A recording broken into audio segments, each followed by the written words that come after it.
Good morning. Thank you for being with us today. Pleasure. Could I please ask you to introduce yourself? My name is Dorothy Cook and I'm from Newcastle. Welcome, Dorothy. Can you start perhaps by telling us just a little bit about yourself? Okay, widowed, 3 children, quite active as far as walking concerned. I love walking the dogs, and just do a bit of gardening. Beautiful. House. That's great. A normal person, just normal everyday. That's great. 68-year-old. I love walking too. Dorothy, could you perhaps start by telling us what circumstances led to the loss of your limb? Okay, I was rather stupid, and I was mowing a lawn on a tiered part of my lawn, and with no guardrail around it. My foot sank down between the earth and the wall, and I went over the top, and 1.2 metres down. So a bit like a sausage. My foot stayed facing one way, and I turned exactly the other. So compound fracture. And because of all the grass and dirt and gosh knows what, I got an infection in the bone. They did try and save it. We took probably 9 months or so in a wheelchair with screws, everything. They were going to do that thing I call scaffolding. As it turned out, once they went in, though, that wouldn't have been an option anyway because the bone was just mush. So yeah, so here I was, and 18 months after I had it amputated. 9 months. And how long ago did this injury take place? That was 2015, January 2016, they took the leg. And 18 months after that, I had the socket for 18 months. Which leads just into my next question. So after your amputation, were you using a socket or any kind of prosthetic? Socket. It was the type you have the silicone sleeve with a pin attached, and then you have umpteen dozen toweling socks that go on, and where depending on how much fluid and that you're retaining at the time as to how many socks you had to wear. Sometimes it was none, sometimes it was 5. But yeah. And how did you find using the prosthetic, and how did it affect your life as a result? The socket? Excuse me, not the prosthetic. Yes. How did you find using the socket? My apologies. Okay. How did you find using the socket, and how did it affect your life as a result? I liked the idea that it gave me an opportunity to get out of a wheelchair, but I hated it. Absolutely hated it. I had so many of them, so many, trying to get something that would stay on, that would stay comfortable. Sometimes I would walk along and it would just, I'd take a step and leave the leg behind, and I'd face plant. Summertime, forget it. I pretty much didn't go anywhere. I didn't trust it one bit. Would it cause blistering at the bottom of your leg as well? I didn't have so much blisters, but I got like a dermatitis. I was very fortunate. I was a lot luckier than some. But I got like a dermatitis with some of the sleeves they tried on me, or socks, whatever you call them. Total allergy to one of the silicone ones they put on. But you'd perspire. They were so hot. They'd perspire. So, of course, there went the suction, which was supposed to keep it on there like a and didn't quite work the way it was meant to. It would not work. And because I've got big legs, and most women do, they're not suitable for the one that straps around, that pulls on. I don't even imagine what that does to your kneecap, pulling on your kneecap. But anyway, I wasn't suitable for that. As I said, tried until eventually they just came around and said, no. So sorry. So Dorothy, from there, how did you hear about osseointegration? I'd heard about it from, it was actually a poster in the limb centre where I go to at John Hunter Hospital. And there was this girl up there, she's sort of the poster girl. And I think it was a tram or something that she got hit by, run over. so reading about it from this poster I'd heard about it, and then when nothing worked for me with a normal socket, they did say, look, you might try, see if you can go down and see Munjed and see what he can do for you. Now, the thing was, we were a bit apprehensive as to whether it would work or not, because the infection I had in the bone loved metal, and because that infection is apparently it's dormant in me, they thought maybe with metal it wouldn't work anyway. So yes, I come down here in the whatever month that was, I think it was the September, whatever. Yeah, I came down and saw him, and we went from there. And do you mind just explaining, maybe talk us through that process? How did it go from when you came down here, you met Munjed and the team? What was that experience like? Wonderful. Met Munjed, you saw the psychiatrist, yes. Yes, our clinical psychologist. Yes, we saw him. We did the test for strength, how much x-rays. Oh gosh, it was just such a full day. Spoke to other people who had been through it and got their opinions. I got to speak to all sorts of people, from having no problems to having a few problems, and even they said would not go back, even though, because a lot of them said the problems they were having before were problems that what they're having now were problems they had before anyway. But yeah, did exercises, we did to see how much stamina you had, I suppose.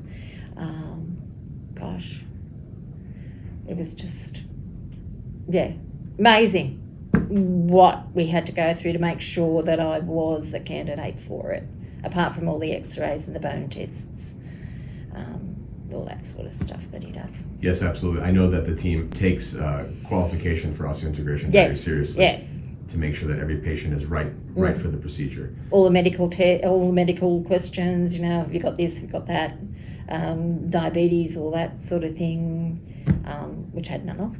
But yeah, just making sure that I was a good candidate for it. Wonderful. So you go in, you have the surgery, and when you remember waking up, what happened next? Oh my God. I was in hospital for only a couple of days. But even then, I think it was the next day they get you up and start weight bearing. It hurt, I'm not gonna lie.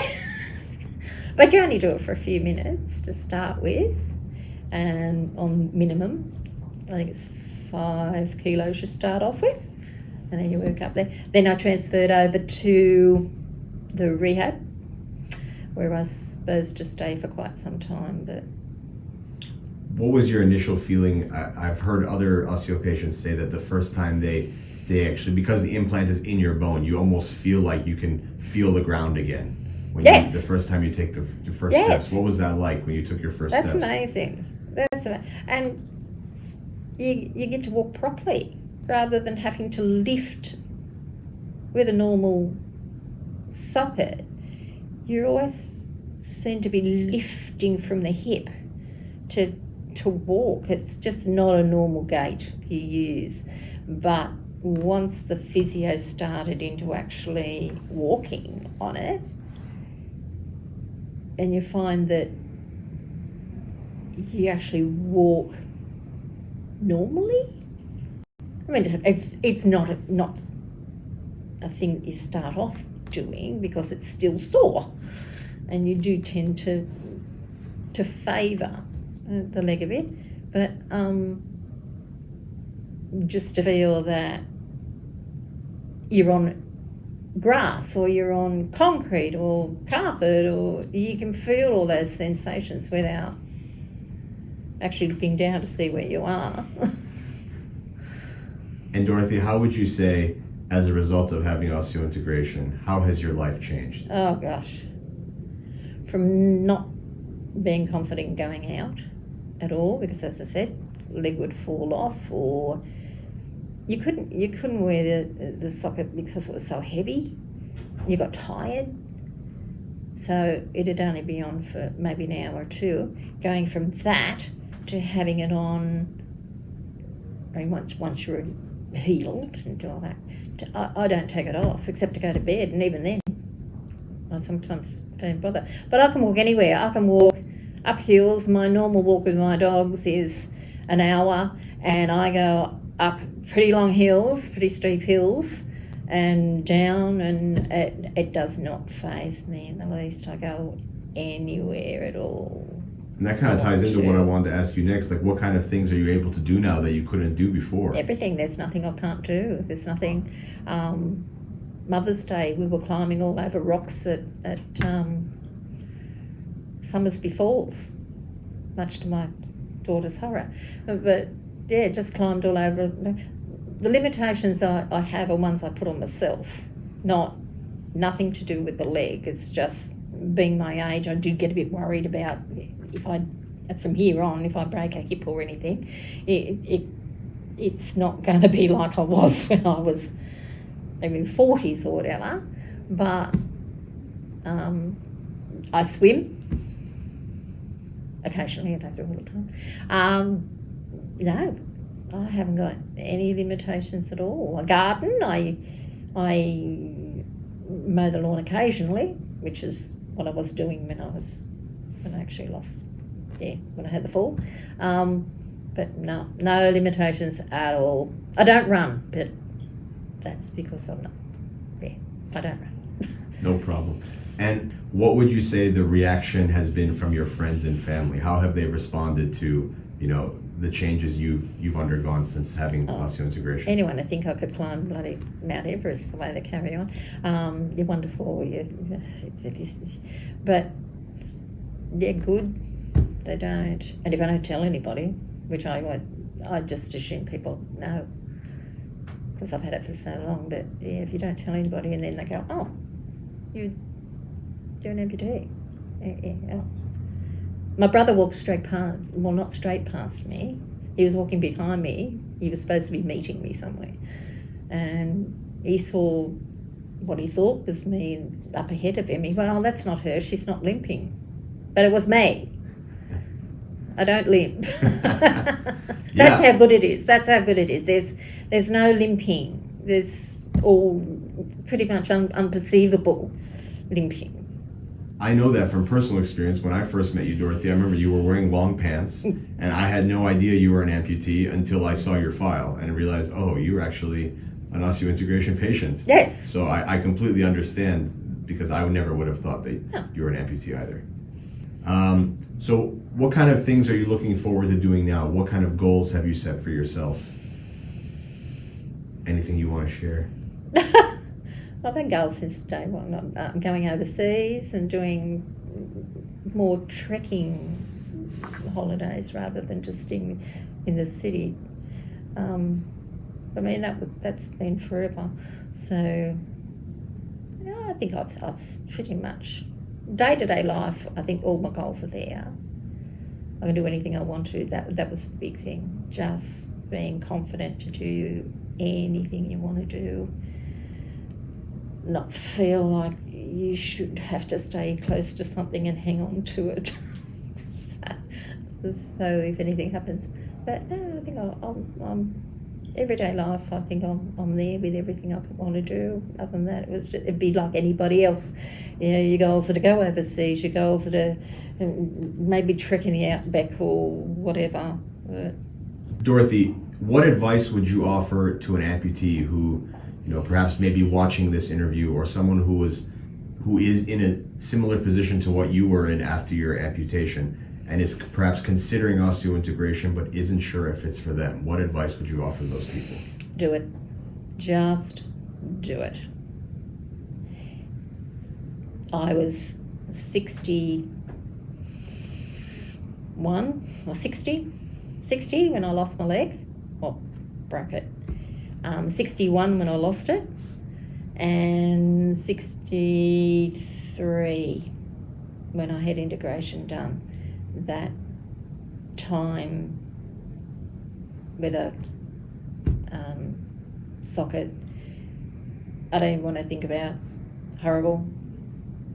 And since 2018, when I had this done, when I had ICO done, it's just leaps and bounds. You can't describe to people the difference it makes in your, not only the way you walk, but the back, because with a socket, you haven't got a normal gait. It puts pressure on your hips and your spine and everything else.